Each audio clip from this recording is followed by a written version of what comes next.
आज मैं आपको हेल्दी और एनर्जी से भरपूर ड्रिंक बनाना सिखा रही हूँ। ये खजूर का शेक बहुत ही मज़ेदार बनता है और जो बच्चे कमज़ोर हैं उनके लिए बहुत अच्छा है। आप उन बच्चों को ज़रूर बना कर दें। इसके लिए जो चीज़ें चाहिए वो नोट डाउन कर लें। ड्राई फ्रूट्स, खजूरें और दूध।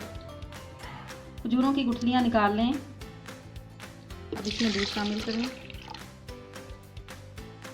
अब ब्लेंडर में खजूरें डाल दें। अगर आप मीठा ज़्यादा पसंद करते हैं तो इसमें चीनी डाल सकते हैं, वरना खजूरें पहले से ही मीठी होती हैं, चीनी डालने की ज़रूरत नहीं। ड्राई फ्रूट्स भी इसमें डाल दें और ब्लेंड कर लें।